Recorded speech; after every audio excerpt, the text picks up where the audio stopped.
ಓಂ ನಮಃ ಶಿವಾಯ. ಭಾರತ್ ಮಾತಾ ಶಿವಶಕ್ತಿ ಅವತಾರ್ ಸತ್ಯ ಗೀತಾ ಮುರಳಿ. ಓಂ. ಪಿತಾಶ್ರೀ ಶಿವತಂದೆಯ ನೆನಪಿದೆಯೇ? ಮುರಳಿಯ ದಿನಾಂಕ 19/1/2026. ಪ್ರಾತಃ ಕ್ಲಾಸ್.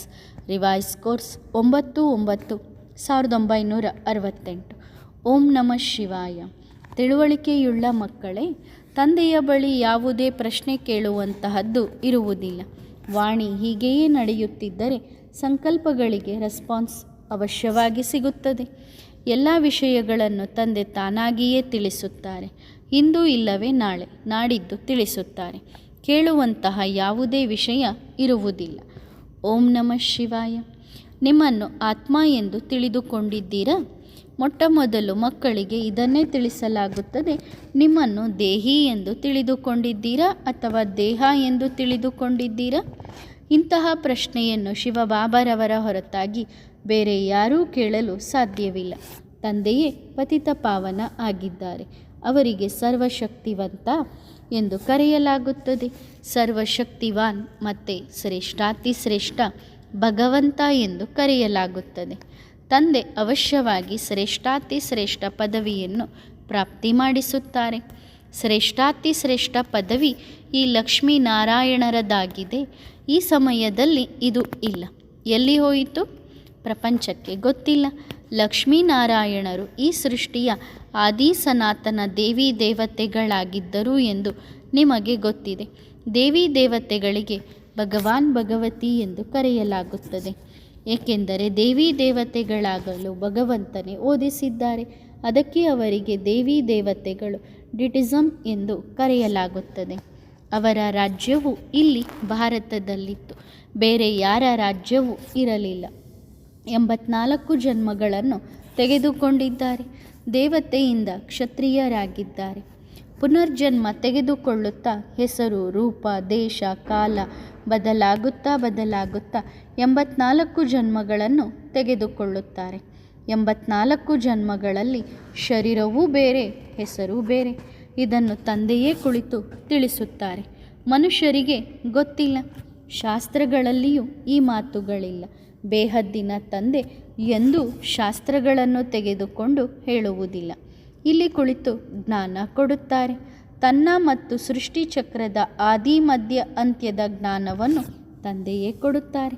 ನೀವು 84 ಜನ್ಮಗಳನ್ನು ಹೇಗೆ ತೆಗೆದುಕೊಂಡಿದ್ದೀರಿ?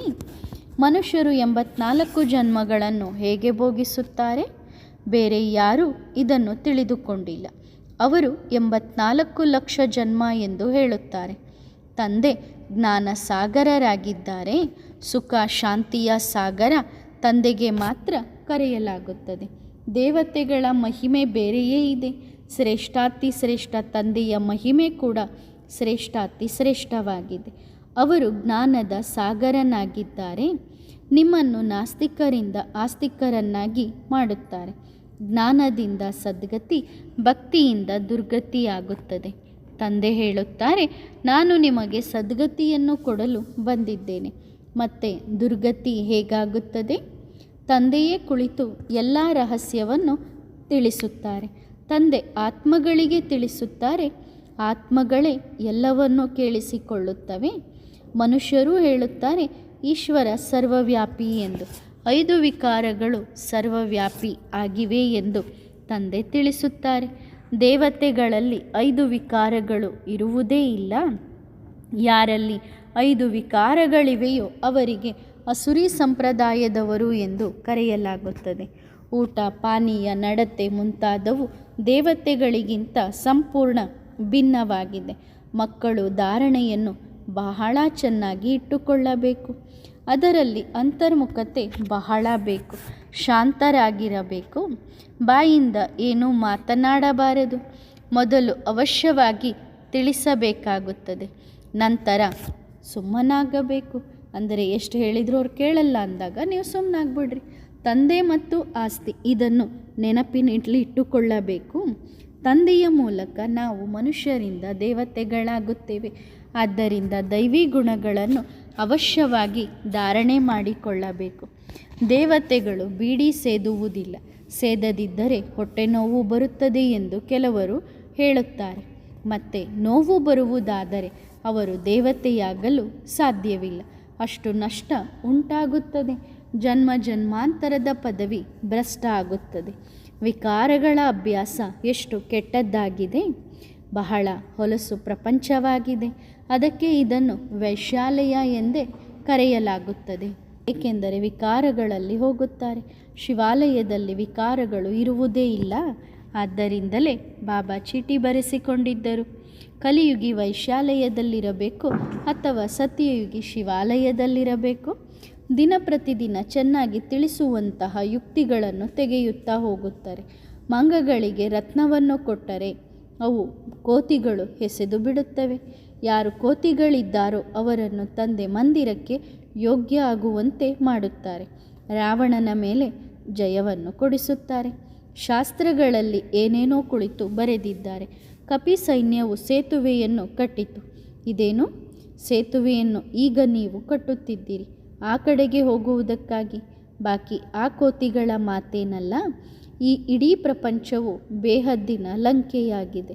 ನಾವು ಸತ್ಯಯುಗದಲ್ಲಿ ಏಕೆ ಬರುವುದಿಲ್ಲ ಎಂದು ಯಾರಾದರೂ ಕೇಳಬಹುದು. ಅರೆ, ಇದು ಅನಾದಿ ಮಾಡಲ್ಪಟ್ಟಿರುವ ಡ್ರಾಮಾದ ಚಕ್ರವಾಗಿದೆ. ಇದು ತಿರುಗುತ್ತಲೇ ಇರುತ್ತದೆ. ತಿಳಿಸುವುದಕ್ಕಾಗಿ ಚಿತ್ರಗಳು ಬಹಳ ಚೆನ್ನಾಗಿವೆ. ನಾವೆಲ್ಲರೂ ಸತ್ಯಯುಗದಲ್ಲಿ ಬರುತ್ತೇವೆ ಎಂದು ಎಲ್ಲರೂ ಹೇಳುವುದಿಲ್ಲ. ಯಾರು ಎಷ್ಟು ಶ್ರೇಷ್ಠ ಪದವಿ ಪಡೆಯುತ್ತಾರೋ ಅಷ್ಟೇ ಮತ್ತೆ ನೀಚರಾಗುತ್ತಾರೆ.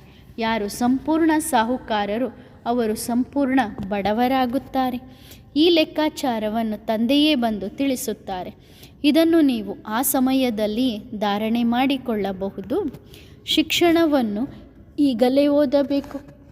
ತಂದೆಗೆ ಕೃತಜ್ಞತೆ ಸಲ್ಲಿಸಬೇಕು. ನೆನಪು ಮಾಡಬೇಕು, ನಾವು ಭಗವಂತನ ವಿದ್ಯಾರ್ಥಿಗಳು ಆಗಿದ್ದೇವೆ. ಗಾಡ್ ಫಾದರ್ ನಮಗೆ ಓದಿಸುತ್ತಾರೆ. ನಮಗೆ ವಿಧೇಯಕ ಸೇವಕನಂತಿದ್ದಾರೆ. ಮಕ್ಕಳ ಸೇವೆ ಮಾಡುತ್ತಾರಲ್ಲವೇ? ಭಗವಂತ ಬಂದು ನೀವು ವಿದ್ಯಾರ್ಥಿಗಳ ಸೇವೆ ಮಾಡುತ್ತಾರೆ. ಇಂತಹ ತಂದೆಯನ್ನು ಅಂದರೆ ಶಿಕ್ಷಕನನ್ನು ನೆನಪು ಮಾಡಿ ಎಂದು ತಂದೆ ಹೇಳುತ್ತಾರೆ. ಟೀಚರನ್ನು ನೆನಪು ಮಾಡಿದೆವೆಂದರೆ ತಂದೆಯನ್ನು ನೆನಪು ಮಾಡಿದಂತೆ. ನೆನಪಿನಿಂದ ವಿಕರ್ಮ ವಿನಾಶವಾಗುತ್ತದೆ. ತಂದೆ, ಟೀಚರ್, ಸದ್ಗುರು ಒಬ್ಬರೇ ಆಗಿದ್ದಾರೆ. ನಿಮಗೆ 3 ಅವಕಾಶ ಕೊಟ್ಟಿದ್ದಾರೆ. ತಂದೆಯನ್ನಲ್ಲ, ಯಾರು ಓದಿಸುತ್ತಾರೋ ಆ ಟೀಚರನ್ನು ನೆನಪು ಮಾಡಿ. ಸ್ಟೂಡೆಂಟ್ಸ್ ಟೀಚರನ್ನು ನೆನಪು ಮಾಡಬೇಕಲ್ಲವೇ? ಆಗಲೇ ಪಾಸಾಗುತ್ತೀರಿ. ಆಗ ಮತ್ತೆ ಹೊಸ ಪ್ರಪಂಚಕ್ಕೆ ಹೊರಟು ಹೋಗುತ್ತೀರಿ. ಈಗ ಈ ಹಳೆಯ ಪ್ರಪಂಚದಲ್ಲಿ ಇರುವುದಿಲ್ಲ ಎಂದು ಮಕ್ಕಳಿಗೆ ಗೊತ್ತಿದೆ. ಇದು ಸಂಪೂರ್ಣ ಚೀಚಿ ಹೊಲಸು ಪ್ರಪಂಚವಾಗಿದೆ. ಅಪಾರವಾದ ದುಃಖವಿದೆ. ಚಿಕ್ಕ ವಯಸ್ಸಿನಲ್ಲಿ ಸಾಯುವುದು, ರೋಗಿಗಳಾಗಿರುವುದು, ಆಪರೇಷನ್ ಮಾಡಿಸುವುದು, ಮಗು ಹುಟ್ಟಬೇಕಾದರೆ ಹೊಟ್ಟೆ ಸೀಳುವುದು, ಅಪಾರ ದುಃಖವಿದೆ. ಅಲ್ಲಿ ಅಪಾರವಾದ ಸುಖವಿರುತ್ತದೆ. ಈಗ ನೀವು ಎರಡನ್ನೂ ತಿಳಿದುಕೊಂಡಿದ್ದೀರಿ. ಸುಖದ ಜಗತ್ತು ಹಾಗೂ ದುಃಖದ ಜಗತ್ತಿನ ಬಗ್ಗೆ ಎರಡೂ ತಿಳಿದುಕೊಂಡಿದ್ದೀರಿ. ಬೇಹದ್ದಿನ ತಂದೆಯಿಂದ ಅಪಾರವಾದ ಸುಖವನ್ನು ಪಡೆದುಕೊಳ್ಳುತ್ತಿದ್ದೀರಿ. ಬೇಹದ್ದಿನ ಸುಖವು ಸ್ವರ್ಗದ್ದಾಗಿದೆ. ಈಗ ಪುರುಷೋತ್ತಮ ಸಂಗಮ ಯುಗವಾಗಿದೆ. ಪ್ರಪಂಚಕ್ಕೆ ಇದು ಗೊತ್ತಿಲ್ಲ. ಕಲಿಯುಗ ಇನ್ನು 40,000 ವರ್ಷ ಇದೆ ಎಂದು ತಿಳಿದುಕೊಂಡಿದ್ದಾರೆ. ಮತ್ತು ತಂದೆ ಹೇಳುತ್ತಾರೆ, ಇಡೀ ಕಲ್ಪವೇ 5,000 ವರ್ಷದ್ದಾಗಿದೆ. ಹಾಗಾದರೆ ಮನುಷ್ಯರು ಘೋರ ಕತ್ತಲೆಯಲ್ಲಿದ್ದಾರಲ್ಲವೇ? ಈಗ ತಂದೆ ನಿಮಗೆ ತಿಳಿಸುತ್ತಿದ್ದಾರೆ, ನೀವು ಮತ್ತೆ ಬೇರೆಯವರಿಗೆ ತಿಳಿಸಬೇಕು. ನಿರಂತರ ನನ್ನನ್ನು ನೆನಪು ಮಾಡಿ ಮತ್ತು ಅನ್ಯರಿಗೂ ನೆನಪು ಮಾಡಿಸಿ ಎಂದು ತಂದೆ ಹೇಳುತ್ತಾರೆ. ತಂದೆಯೇ ಪತಿತ ಪಾವನ ಆಗಿದ್ದಾರೆ. ಎಲ್ಲಕ್ಕಿಂತ ಶ್ರೇಷ್ಠ ಒಬ್ಬರೇ ಆಗಿದ್ದಾರಲ್ಲವೇ? ಅಕಾಸುರ, ಬಕಾಸುರ ಮುಂತಾದವರೆಲ್ಲರೂ ಮನುಷ್ಯರೇ ಆಗಿದ್ದಾರೆ. ಬೇರೆ ಯಾರೂ ಇರುವುದಿಲ್ಲ. ದುಶ್ಯಾಸನ ನಮ್ಮನ್ನು ಪತಿತರನ್ನಾಗಿ ಮಾಡುತ್ತಾನೆ ಎಂದು ದ್ರೌಪದಿ ಕೂಗಿಕೊಂಡಳು. ಇದು ಕೂಡ ಈಗಿನ ಮಾತೇ ಆಗಿದೆ. ಆ ಜನ್ಮದಲ್ಲಿ ಪತಿತಳಾಗುವುದಿಲ್ಲ. ಪವಿತ್ರಳಾಗುತ್ತಾಳೆಂದರೆ ಅರ್ಧ ಕಲ್ಪದವರೆಗೆ ಎಂದೂ ಪತಿತಳಾಗುವುದಿಲ್ಲ. ಅಲ್ಲಿ ವಿಕಾರ ಇರುವುದಿಲ್ಲ. ರಾವಣನ ರಾಜ್ಯ ಇರುವುದಿಲ್ಲ. ಯೋಗ ಬಲದಿಂದ ಎಲ್ಲ ಕೆಲಸ ನಡೆಯುತ್ತದೆ. ಮಗು ಬರುತ್ತದೆಂದರೆ ಎಲ್ಲ ಸಾಕ್ಷಾತ್ಕಾರವಾಗುತ್ತದೆ. ಈಗ ಮಗು ಅಗಲಿದೆ, ಶರೀರ ಬಿಡುವ ಸಮಯದಲ್ಲೂ ಸಾಕ್ಷಾತ್ಕಾರವಾಗುತ್ತದೆ. ಈಗ ಹೋಗಿ ಮತ್ತೆ ಮಗುವಾಗಬೇಕು. ಈ ಶರೀರವನ್ನು ಬಿಟ್ಟು ಹೊಸ ಪ್ರಪಂಚಕ್ಕೆ ಹೋಗಲಿದ್ದೇವೆ ಎಂದು ನೀವು ತಿಳಿದುಕೊಂಡಿದ್ದೀರಿ. ಅದಕ್ಕಾಗಿಯೇ ನೀವು ಓದುತ್ತೀರಿ. ಎಷ್ಟು ನಿಶ್ಚಯ ಬುದ್ಧಿ ಆಗುತ್ತೀರೋ ಅಷ್ಟೇ ಶ್ರೇಷ್ಠ ಪದವಿ ಪಡೆಯುತ್ತೀರಿ. ಮಕ್ಕಳಿಗೆ ಅನೇಕ ಪ್ರಕಾರದ ಸಂಶಯಗಳು ಬರುತ್ತಿರುತ್ತವೆ. ನಿಯಮಕ್ಕೆ ವಿರುದ್ಧವಾದ ಕೆಲಸವನ್ನು ಕೆಲವರು ಮಾಡುತ್ತಾರೆ. ಆಹಾರ ಪಾನೀಯ ಮುಂತಾದವುಗಳ ಪಾಲನೆ ಮಾಡುವುದಿಲ್ಲ. ಮಾಂಸಾಹಾರಿಗಳು ಎಂದೂ ದೇವತೆ ಆಗಲು ಸಾಧ್ಯವಿಲ್ಲ. ಶ್ರೇಷ್ಠ ಪದವಿ ಪಡೆಯಲು ಪುರುಷಾರ್ಥವನ್ನಂತೂ ಮಾಡಬೇಕಾಗುತ್ತದೆ. ಇಂತಹ ಬ್ರಾಹ್ಮಣಿ ಶ್ರೇಷ್ಠ ಪದವಿ ಪಡೆಯುತ್ತಾಳೆ ಎಂದು ನೀವು ತಿಳಿದುಕೊಳ್ಳುತ್ತೀರಿ. ತನ್ನ ಸಮಾನ ಎಷ್ಟು ಜನರನ್ನು ಮಾಡುತ್ತಾಳೆ? ಅವರಿಗೆ ಸದಾ ಗುಲಾಬಿ ಹೂವು ಎಂದು ಕರೆಯಲಾಗುತ್ತದೆ. ಕೆಲವರು ತಮ್ಮ ಸಮಾನ ಮಾಡುವುದೇ ಇಲ್ಲವೆಂದರೆ ಅವರು ಪ್ರಜೆ ಹೇಗೆ ಆಗುತ್ತಾರೆ? ಕೆಲವರಂತೂ ಬಹಳ ಸಾಹುಕಾರರಾಗಿ ಬಿಡುತ್ತಾರೆ, ಕೆಲವರು ಬಹಳ ಬಡವರು. ಇವೆಲ್ಲವೂ ಕರ್ಮದ ಫಲವಾಗಿದೆ. ಭವಿಷ್ಯದಲ್ಲಿ ನಿಮ್ಮ ಕರ್ಮದ ಫಲವು ಸಿಗುತ್ತದೆಯಲ್ಲವೇ? ತಂದೆಯೇ ಕರ್ಮ ಅಕರ್ಮ ವಿಕರ್ಮದ ಗತಿಯನ್ನು ತಿಳಿಸುತ್ತಾರೆ. ಬೇಹದ್ದಿನ ತಂದೆಯನ್ನು ನೆನಪು ಮಾಡಿ ಎಂದು ಈಗ ನೀವು ಮಕ್ಕಳು ಈ ಸಂದೇಶವನ್ನು ಕೊಡಬೇಕು. ಆಗ ನೆನಪು ಮಾಡುತ್ತಾ ಮಾಡುತ್ತಾ ತಂದೆಯ ಬಳಿ ಹೊರಟು ಹೋಗುತ್ತೀರಿ. ಅಂತಮತಿ ಸೋಗತಿಯಾಗುತ್ತದೆ. ಬೇಹದ್ದಿನ ತಂದೆಯಿಂದ ಸ್ವರ್ಗದ ಆಸ್ತಿ 21 ಜನ್ಮಗಳಿಗಾಗಿ ಸಿಗುತ್ತದೆ. ಮತ್ತೆ 21 ಪೀಳಿಗೆ ಅಂದರೆ ವಯಸ್ಸಾಗುವವರೆಗೂ ಮೃತ್ಯು ಬರಲು ಸಾಧ್ಯವಿಲ್ಲ. ಅಲ್ಲಿ ಮೃತ್ಯುವಿನ ಶಬ್ದವೇ ಇರುವುದಿಲ್ಲ. ಕೇವಲ ಶರೀರ ಬದಲಾವಣೆಯಾಗುತ್ತದೆ. ಕುಮಾರ ಸ್ಥಿತಿಗೆ ಸತೋಪ್ರಧಾನ ಸ್ಥಿತಿ ಎಂದು ಕರೆಯಲಾಗುತ್ತದೆ. ಅಂದರೆ ಯುವ ಸ್ಥಿತಿಗೆ ಸತೋಪ್ರಧಾನ ಸ್ಥಿತಿ ಎಂದು ಕರೆಯಲಾಗುತ್ತದೆ. ಮುದುಕರ ಸ್ಥಿತಿಗೆ ವೃದ್ಧಾಪ್ಯ ಸ್ಥಿತಿಗೆ ತಮೋಪ್ರಧಾನ ಸ್ಥಿತಿ ಎಂದು ಹೇಳಲಾಗುತ್ತದೆ. ತಂದೆ ಏನನ್ನು ತಿಳಿಸುತ್ತಾರೋ ಅದನ್ನು ಮತ್ತೆ ಬೇರೆಯವರಿಗೆ ತಿಳಿಸಬೇಕು. ತಿಳಿಸದಿದ್ದರೆ ಪದವಿ ಕಡಿಮೆಯಾಗುತ್ತದೆ. ಬಹಳ ಜನರಾದರೆ ಹೆಚ್ಚು ಸಮಯ ಕುಳಿತು ಯಾರಿಗೂ ತಿಳಿಸಲು ಆಗುವುದಿಲ್ಲ. ಕೇವಲ ಸಂದೇಶ ಕೊಡುತ್ತಾ ಇರುತ್ತೀರಿ. ಈಗ ಸ್ವಲ್ಪ ಜನರಿದ್ದಾರೆ, ಆದ್ದರಿಂದ ಸಮಯವನ್ನು ಕೊಡುತ್ತೀರಿ. ವೃಕ್ಷ ಮೊದಲು ಚಿಕ್ಕದಾಗಿರುತ್ತದೆ, ನಂತರ ನಿಧಾನವಾಗಿ ಬೆಳೆಯುತ್ತಾ ಹೋಗುತ್ತದೆ. ಸೂರ್ಯವಂಶಿ ಚಂದ್ರವಂಶಿ ಎರಡೂ ತಯಾರಾಗುವವರೆಗೆ ಯುದ್ಧ ನಡೆಯಲು ಸಾಧ್ಯವಿಲ್ಲ. ತಯಾರಾದಾಗ ಯುದ್ಧಗಳು ಶುರುವಾಗಿ ಬಿಡುತ್ತವೆ. ಇಲ್ಲಿ ಸ್ತ್ರೀಯನ್ನು ನೋಡಿದರೂ ನೀವು ಅಲುಗಾಡುವುದಿಲ್ಲ. ತಲೆ ಕೆಳಗಾದ ಸಂಕಲ್ಪ ಬರುವುದಿಲ್ಲ, ಅಂದರೆ ಉಲ್ಟಾ ಸಂಕಲ್ಪಗಳು ಬರುವುದಿಲ್ಲ.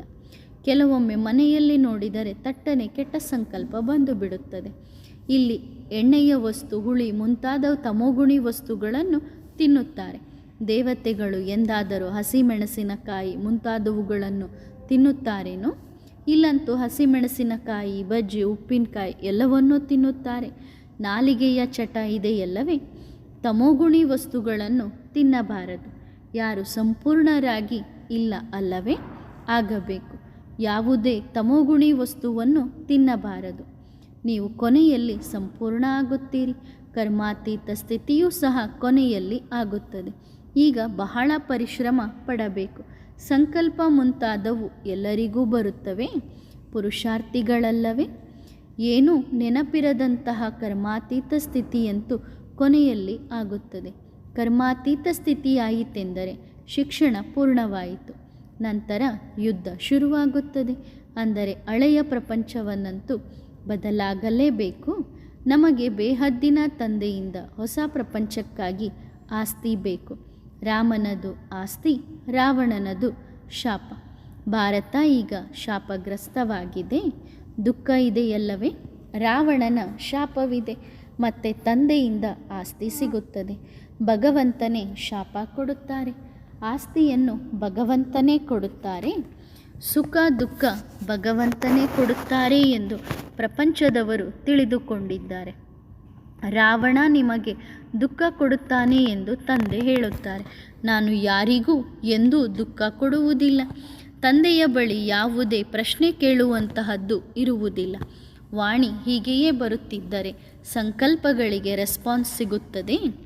ಬೇಹದ್ದಿನ ತಂದೆಯಲ್ಲವೇ ಎಲ್ಲ ವಿಷಯಗಳನ್ನು ತಾನಾಗಿಯೇ ತಿಳಿಸುತ್ತಾರೆ. ಇಂದು ಇಲ್ಲವೋ ನಾಳೆ ನಾಡಿದ್ದು ತಿಳಿಸುತ್ತಾರೆ. ಕೇಳುವ ಮಾತಿರುವುದಿಲ್ಲ. ತಂದೆ ತಿಳಿಸಿದ್ದಾರೆ, ಪಾಪಾತ್ಮರಾಗಿದ್ದೀರಿ, ನೀವು ಪುಣ್ಯಾತ್ಮರಾಗಬೇಕು. ದೇಹ ಸಹಿತ ದೇಹದ ಎಲ್ಲ ಸಂಬಂಧಗಳನ್ನು ಬಿಟ್ಟು ನನ್ನೊಬ್ಬನನ್ನೇ ನೆನಪು ಮಾಡಿರಿ. ದೈವಿ ಗುಣಗಳನ್ನು ಧಾರಣೆ ಮಾಡಿಕೊಂಡರೆ ಶ್ರೇಷ್ಠ ಪದವಿ ಪಡೆಯುತ್ತೀರಿ. ಮಧುರಾತಿ ಮಧುರ ಮಕ್ಕಳೇ, ನಿಮ್ಮ ತನು ಮನ ಧನದಿಂದ ಬಹಳ ಜನರ ಸೇವೆ ಮಾಡಿರಿ. ಆತ್ಮದಲ್ಲಿ ಮನಸ್ಸು ಬುದ್ಧಿ ಇದೆಯಲ್ಲವೇ? ನೀವು ತಂದೆಯನ್ನು ನೆನಪು ಮಾಡಿದರೆ ಇಡೀ ಪ್ರಪಂಚ ಪಾವನವಾಗುತ್ತದೆ. ಸ್ಥಾಪನೆಯಲ್ಲಿ ಧನವನ್ನು ನೀವೇ ಖರ್ಚು ಮಾಡುತ್ತೀರಿ, ಬೇರೆ ಯಾರಿಂದಲೂ ನೀವು ತೆಗೆದುಕೊಳ್ಳುವುದಿಲ್ಲ. ಮ್ಯೂಸಿಯಂ ತೆರೆಯುತ್ತಾರೆ, ಎಲ್ಲವನ್ನು ಬ್ರಾಹ್ಮಣರೇ ತೆರೆಯುತ್ತಾರೆ. ಅಂದರೆ ಅದರ ಖರ್ಚು ವೆಚ್ಚಗಳನ್ನು ಮಾಡಿ ಬ್ರಾಹ್ಮಣರೇ ಮ್ಯೂಸಿಯಮನ್ನು ತೆರೆಯುತ್ತಾರೆ. ರಾಜ್ಯ ಭಾಗ್ಯವನ್ನು ನೀವು ಬ್ರಾಹ್ಮಣರೇ ಪಡೆಯುತ್ತೀರಿ. ಆದ್ದರಿಂದ ಖರ್ಚನ್ನು ನೀವು ಬ್ರಾಹ್ಮಣರೇ ಮಾಡುತ್ತೀರಲ್ಲವೇ? 4-5 ಸಾವಿರ 12 ತಿಂಗಳು ಖರ್ಚಾಗಿ ಬಿಡುತ್ತದೆ. ಮತ್ತೆ ತಾನಾಗಿಯೇ ಪೂರೈಸಿಕೊಳ್ಳುತ್ತಾರೆ. ತಮ್ಮ ಫಂಡ್ನಿಂದ ತೆಗೆದುಕೊಳ್ಳುತ್ತಿದ್ದಾರೆ ಎಂದು ಬಾಬಾ ನೋಡುತ್ತಾರೆ. ಆಗ ಬಾಬಾ ಪತ್ರ ಬರೆಯುತ್ತಾರೆ, ಅದರಿಂದ ಏಕೆ ತೆಗೆದುಕೊಳ್ಳುತ್ತೀರಿ? ನಾವು ಸಹಾಯ ಮಾಡುತ್ತೇವೆ. ಆದರೆ ಮಕ್ಕಳು ಧೈರ್ಯವಿಟ್ಟು ಸರ್ಕಾರದಿಂದ ಅಡ್ವಾನ್ಸ್ ಪಡೆದುಕೊಳ್ಳುತ್ತಾರೆ. ಒಳ್ಳೆಯ ಕೆಲಸದಲ್ಲಿ ತೊಡಗಿಸಿಕೊಳ್ಳುತ್ತಾರೆ. ಬದುಕಿರುವಾಗಲೇ ಅಲ್ಲಿಂದ ತೆಗೆದುಕೊಂಡು ಟ್ರಾನ್ಸ್ಫರ್ ಮಾಡುತ್ತಾರೆ. ಏಕೆಂದರೆ ಇದು ಅವಿನಾಶಿ ಬ್ಯಾಂಕ್ ಆಗಿದೆ. ಸುಧಾಮನ ಉದಾಹರಣೆ ಇದೆಯಲ್ಲವೇ? ಬಡವರ ಬಳಿ ಇರುವುದೇ ಸ್ವಲ್ಪ, ಅವರಿಗೆ ಮತ್ತೆ ಅಷ್ಟೇ ಜಾಸ್ತಿ ಸಿಗುತ್ತದೆ. ಸಾಹುಕಾರರು ಬರುವುದಿಲ್ಲ. ಅವರ ಸ್ವರ್ಗ ಈಗ ಇಲ್ಲೇ ಇದೆ. ಸ್ವರ್ಗದಲ್ಲಿ ಇದ್ದೇವೆ ಎಂದು ತಮ್ಮನ್ನು ತಿಳಿದುಕೊಳ್ಳುತ್ತಾರೋ ಅವರಿಗೆ ಏನು ಕೊಡುತ್ತಾರೆ? ಬಡವರಿಗೆ ಸಿಗುತ್ತದೆ. ಸಾಹುಕಾರರು ಬಡವರಾಗುತ್ತಾರೆ, ಬಡವರು ಸಾಹುಕಾರರಾಗುತ್ತಾರೆ. ಅದಕ್ಕೆ ತಂದೆಗೆ ಬಡವರ ಬಂಧು ಎಂದು ಕರೆಯಲಾಗುತ್ತದೆ. ಲಕ್ಷಾಧಿಪತಿಗಳಂತೂ ಇಂದು ಬಹಳ ಜನರಿದ್ದಾರೆ. ಕೋಟ್ಯಾಧಿಪತಿಗೆ ಸಾಹುಕಾರ ಎಂದು ಕರೆಯಲಾಗುತ್ತದೆ, ಲಕ್ಷಾಧಿಪತಿಗೆ ಸಾಧಾರಣ ಎಂದು ಕರೆಯಲಾಗುತ್ತದೆ. ಆದ್ದರಿಂದ ಫಾಲೋ ಫಾದರ್ ಎಂದು ಗಾಯನ ಮಾಡಲಾಗುತ್ತದೆ. ಮಕ್ಕಳೇ, ನನ್ನೊಬ್ಬನನ್ನೇ ನೆನಪು ಮಾಡಿ ಎಂದು ಒಬ್ಬ ತಂದೆಯೇ ಹೇಳುತ್ತಾರೆ. ಇನ್ನೊಬ್ಬರು ಸಮರ್ಪಣೆಯಾದಂತಹ ತಂದೆ ಅಂದರೆ ಬ್ರಹ್ಮಬಾಬಾ. ಮೊಟ್ಟ ಮೊದಲು ಯಾರು ಬಂದರೋ ಅವರು ಸಮರ್ಪಣೆಯಾದರು. ಸಮರ್ಪಣೆಯಾಗುವುದರಿಂದ ಮತ್ತೆ ಆಸ್ತಿಯು ಚೆನ್ನಾಗಿ ಸಿಗುತ್ತದೆ. ಹಸಿವಿನಿಂದಂತೂ ಯಾರೂ ಸಾಯಲು ಸಾಧ್ಯವಿಲ್ಲ. ಬಲೆ ಪೈಸೆ ತಂದಿಲ್ಲವೆಂದರೂ ಹಸಿವಿನಿಂದ ಸಾಯುತ್ತಾರೇನೋ? ಮೊದಲು ಬಹಳ ಒಳ್ಳೆಯ ಆಹಾರ ಪಾನೀಯ ಸಿಗುತ್ತಿತ್ತು. ಮೋಟರ್ ಮುಂತಾದವು ಎಲ್ಲವೂ ಇದ್ದವು. ಇಲ್ಲಿ ಮೋಟರ್ ಇಲ್ಲ. ಅದರ ಬದಲಾಗಿ ಮ್ಯೂಸಿಯಂ ತೆರೆಯುತ್ತಲೇ ಇವೆ. ಬಾಬಾ ಹೇಳುತ್ತಾರೆ, ಸೇವೆಗಾಗಿ ಎಲ್ಲ ಕಡೆಯೂ ಮುತ್ತಿಗೆ ಹಾಕುತ್ತೀರಿ. 4 ದೊಡ್ಡ ದೊಡ್ಡ ಮ್ಯೂಸಿಯಂ ಇರಲಿ, ಬಾಕಿ ಚಿಕ್ಕ ಚಿಕ್ಕವು. ಮೊಟ್ಟ ಮೊದಲು ಕ್ಯಾಪಿಟಲ್ಗೆ ಅಂದರೆ ರಾಜಧಾನಿಗೆ ಸೇವೆ ಮಾಡಲು ಮುತ್ತಿಗೆ ಹಾಕಿರಿ. ಗೀತಾಜ್ಞಾನದಾತ ಭಗವಂತ ಒಬ್ಬ ನಿರಾಕಾರ ತಂದೆಯಾಗಿದ್ದಾರೆ ಎಂದು ಸಿದ್ಧ ಮಾಡಿ ತೋರಿಸುವುದರಲ್ಲೇ ನಿಮ್ಮ ವಿಜಯವಿದೆ. ಕೃಷ್ಣನ ಹೆಸರು ಹಾಕಿ ಬಹಳ ದೊಡ್ಡ ತಪ್ಪು ಮಾಡಿದ್ದಾರೆ. ಸುಳ್ಳು ಗೀತೆಯನ್ನು ಓದಿ ಓದಿ ಸುಳ್ಳಾಗಿದ್ದಾರೆ. ಎರಡನೆಯದಾಗಿ ಇದು ಮರ್ಯಾದೆಯನ್ನು ಕಳೆಯುವಂತಹ ವಿಷಯವಾಗಿದೆ. 16,108 ಜನ ರಾಣಿಯರಿದ್ದರು ಎಂದು ಹೇಳುತ್ತಾರೆ. ಹಾಗೆಯೇ ಮತ್ತೆ ಪರಮಾತ್ಮ ಕಣಕಣದಲ್ಲಿದ್ದಾರೆ ಎಂದು ಹೇಳಿದ್ದಾರೆ. ಎಷ್ಟು ನಿಂದನೆ ಇದೆ! ಆ ರೀತಿ ಭಗವಂತನಿಗೆ ನಿಂದನೆ ಮಾಡುವವರಿಗೆ ಮರಣದ ಶಿಕ್ಷೆ ಆಗಬೇಕು. ತಂದೆ ಬಂದು ಎಲ್ಲರನ್ನು ಮುಕ್ತಿಧಾಮಕ್ಕೆ ಕಳುಹಿಸುತ್ತಾರೆ. ಮಧುರ ಮನೆಯಾಗಿದೆ. ಭಗವಂತನ ಹತ್ತಿರ ಮುಕ್ತಿಗಾಗಿಯೇ ಬೇಡುತ್ತಾರೆ, ಭಕ್ತಿ ಮಾಡುತ್ತಾರೆ. ಆದರೆ ಮುಕ್ತಿಗೆ ಹೋಗಲು ಸಾಧ್ಯವಿಲ್ಲ. ಈಗ ನೀವು ಮುಕ್ತಿ ಜೀವನ್ಮುಕ್ತಿಯನ್ನು ಪಡೆಯುತ್ತೀರಿ. ಭಾರತ ಈ ಸಮಯದಲ್ಲಿ ಭಿಕಾರಿಯಾಗಿದೆಯಲ್ಲವೇ? ನಾನು ಭಾರತದಲ್ಲಿಯೇ ಬರುತ್ತೇನೆ ಎಂದು ತಂದೆ ಹೇಳುತ್ತಾರೆ. ತಂದೆ ಬಂದಾಗ ಭಾರತ ಏನಿದ್ದದ್ದು ಏನಾಗಿ ಬಿಡುತ್ತದೆ. ಸತ್ಯಯುಗದಲ್ಲಿ ನಿಮ್ಮದೇ ರಾಜ್ಯವಿತ್ತು. ಅಲ್ಲಿ ಸುಖದ ವಸ್ತುಗಳಿದ್ದವು. ವಿಜ್ಞಾನದ ತತ್ವಗಳು ನಿಮ್ಮ ಸತ್ಯಯುಗದಲ್ಲಿ ಕೆಲಸಕ್ಕೆ ಬರುತ್ತವೆ. ಅದರಿಂದ ನೀವು ಸುಖ ಪಡೆಯುತ್ತೀರಿ. ವಿಜ್ಞಾನದ ಸುಖವೂ ಹೌದು, ಸಾವೂ ಹೌದು ವಿಜ್ಞಾನದಿಂದ. ಅಲ್ಲಿ ನಿಮಗೆ ಸೈನ್ಸ್ನಿಂದ ಸುಖವೇ ಸಿಗುತ್ತದೆ. ಸೈನ್ಸ್ ಕೂಡ ಬೇಕಲ್ಲವೇ? ಅಲ್ಲಿ ನದಿ ಮುಂತಾದವುಗಳಲ್ಲಿ ಕಸ ಹೋಗಿ ಸೇರುವುದಿಲ್ಲ. ಸೈನ್ಸ್ ಎಂತಹ ಒಳ್ಳೆಯ ವಸ್ತುಗಳನ್ನು ತಯಾರಿಸುತ್ತದೆಂದರೆ ಸ್ವಲ್ಪವೂ ಹೊಲಸು ಇರುವುದಿಲ್ಲ. ಇದು ಕೂಡ ಡ್ರಾಮಾ ಮಾಡಲ್ಪಟ್ಟಿದೆ. ನಾನು ಸ್ವರ್ಗದ ಸ್ಥಾಪನೆ ಹೇಗೆ ಮಾಡುತ್ತೇನೆ ಎಂದು ತಂದೆ ಕಲ್ಪಕಲ್ಪವೂ ಬಂದು ಈ ರಹಸ್ಯವನ್ನು ನೀವು ಮಕ್ಕಳಿಗೆ ತಿಳಿಸುತ್ತಾರೆ. ಒಂದು ಧರ್ಮದ ಸ್ಥಾಪನೆ, ಬಾಕಿ ಅನೇಕ ಧರ್ಮಗಳು ಸಮಾಪ್ತಿಯಾಗುತ್ತವೆ. ಈಗ ಇಡೀ ಪ್ರಪಂಚ ಎಂತಹ ಸ್ಥಿತಿಯಲ್ಲಿದೆ? ತಮೋಗುಣಿ ಪ್ರಪಂಚ ಮುಗಿದು ಹೋಗಿ ಸತೋಗುಣಿ ಆಗುತ್ತದೆ. ಸ್ಮಶಾನದ ಮೇಲೆ ಪರಿಸ್ಥಾನವಾಗುತ್ತದೆ. ಅಂದರೆ ಇದೆಲ್ಲ ನಾಶ ಆದ ಮೇಲೆ ಇಲ್ಲಿಯೇ ಸ್ವರ್ಗ ಸ್ಥಾಪನೆ ಆಗುತ್ತದೆ. ಒಳ್ಳೆಯದು. ಮಧುರಾತಿ ಮಧುರ ಆತ್ಮಿಕ ಮಕ್ಕಳಿಗೆ ಆತ್ಮಿಕ ಬಾಪ್ ಮತ್ತು ದಾದಾರವರ ನೆನಪು, ಪ್ರೀತಿ ಹಾಗೂ ಗುಡ್ ಮಾರ್ನಿಂಗ್. ಆತ್ಮಿಕ ಮಕ್ಕಳಿಗೆ ಆತ್ಮಿಕ ತಂದೆಯ ನಮಸ್ತೆ. ಆತ್ಮಿಕ ಮಕ್ಕಳು ಆತ್ಮಿಕ ತಂದೆಗೆ ಮಾಡುವ ನಮಸ್ತೆ ನಮಸ್ತೆ ನಮಸ್ತೆ. ಧನ್ಯವಾದ ಬಾಬಾ. ಶುಕ್ರಿಯಾ ಶುಕ್ರಿಯಾ. ವರದಾನ: ಮಾಯಾ ಪ್ರೂಫ್ ಆಗಿರಿ. ಮಾಯೆಯ ದಾಳಿಯಿಂದ ಪಾರಾಗುವ ಸಾಧನ ಯಾವುದು ಎಂದು ಗೊತ್ತಿದೆಯೇ? ಯಾರು ಮಾಯಾ ಪ್ರೂಫ್ ಆಗಬಹುದು? ಸದಾ ಒಬ್ಬ ತಂದೆ ಬಿಟ್ಟರೆ ಬೇರೆ ಯಾರೂ ಇಲ್ಲ ಎಂಬ ಲಗನ್ನಲ್ಲಿ ಮಗ್ನರಾಗಿರುವವರೇ ಮಾಯೆಯ ಪ್ರತಿಯೊಂದು ಪ್ರಕಾರದ ದಾಳಿಯಿಂದ ಸುರಕ್ಷಿತವಾಗಿರುತ್ತಾರೆ. ಹೇಗೆ ಯುದ್ಧದ ಸಮಯದಲ್ಲಿ ಬಾಂಬ್ಸ್ ಹಾಕಿದಾಗ ಯಾರು ಅಂಡರ್ಗ್ರೌಂಡ್ ಆಗುತ್ತಾರೋ ಅವರಿಗೆ ಅದರ ಪ್ರಭಾವ ಬೀರುವುದಿಲ್ಲವೋ, ಹಾಗೆಯೇ ಯಾವಾಗ ಒಂದೇ ಲಗನ್ನಲ್ಲಿ ಇರುತ್ತೀರೋ ಆಗ ಪ್ರಪಂಚದ ವೈಬ್ರೇಷನ್ಸ್ನಿಂದ, ಮಾಯೆಯಿಂದ ಪಾರಾಗಿರುತ್ತೀರಿ. ಸದಾ ಸುರಕ್ಷಿತವಾಗಿರುತ್ತೀರಿ. ವಾರ್ ಮಾಡುವಂತಹ ಧೈರ್ಯ ಮಾಯೆಗೆ ಬರುವುದಿಲ್ಲ. ಲಗನ್ನಲ್ಲಿ ಮಗ್ನರಾಗಿರಿ. ಇದೇ ಸುರಕ್ಷತೆಯ ಸಾಧನವಾಗಿದೆ. ಒಳ್ಳೆಯದು. ಓಂ ನಮಃ ಶಿವಾಯ.